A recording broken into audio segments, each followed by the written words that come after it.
En 1969, cette psychiatre interroge 400 personnes en fin de vie et remarque un truc étrange. À chaque fois, elle détectait 5 comportements très différents qui revenaient constamment. Première réaction, la personne refuse l'idée de la mort, c'est le déni. Deuxième réaction, elle est tellement énervée qu'elle s'en prend à tout le monde, c'est la colère. Troisième réaction, la personne tente d'échapper à cette situation par tous les moyens possibles, c'est le marchandage. Quatrième réaction, le malade a perdu tout espoir, c'est la dépression. Et cinquième réaction, un peu plus rare mais quand même observée, le patient accepte sa propre mort. Elizabeth Kubler-Ross publie ses observations dans un bouquin et propose une théorie révolutionnaire dont tu as sûrement déjà entendu parler, les 5 étapes de deuil.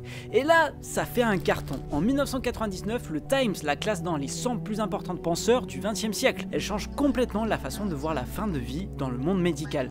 Et ça marche tellement bien qu'on en parle encore partout aujourd'hui. C'est même devenu une méthode pour traverser les moments les plus difficiles de sa vie, que ce soit perdre un proche, vivre une rupture amoureuse, perdre son job, pas de saison 3 pour sa série préférée. Sauf que aujourd'hui, avec le recul, on s'est rendu compte que c'est complètement faux. Déjà, cette théorie se base sur des entretiens informels et des observations personnelles de patients en fin de vie. Ce n'est pas une preuve scientifique suffisamment solide. Surtout que des recherches réalisées en 2002 sur 200 personnes qui ont perdu leur conjoint ont montré que 11% seulement suivaient cette façon de faire son deuil. Et on a compris plus tard que le deuil ne suit pas forcément un processus linéaire, déni, colère, marchandage, dépression, acceptation. C'est en fait beaucoup plus complexe que ça. Les personnes peuvent ressentir plusieurs sensations en même temps et dans des ordres complètement différents. Et ce qui est encore plus triste avec cette histoire, je trouve, qui était censée aider les personnes en deuil, c'est qu'elle peut pousser certaines à croire qu'elles doivent passer par toutes ces étapes dans un ordre précis pour aller mieux et aller de l'avant. Personnellement, ça m'est déjà arrivé de me sentir frustré de ne pas ressentir ces 5 étapes et de me dire qu'il y a quelque chose qui cloche chez moi. Alors que pas du tout.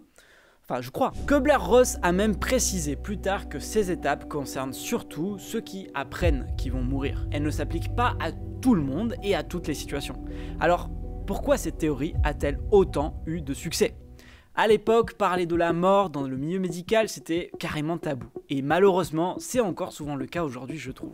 Kubler-Ross est l'une des premières à avoir proposé une nouvelle approche de la fin de vie. Sa méthode n'était pas parfaite scientifiquement parlant, mais c'était l'une des premières à en parler franchement et humainement. Aujourd'hui, des nouvelles théories voient le jour, comme le Dual Process Model, qui propose enfin une vision plus flexible du deuil.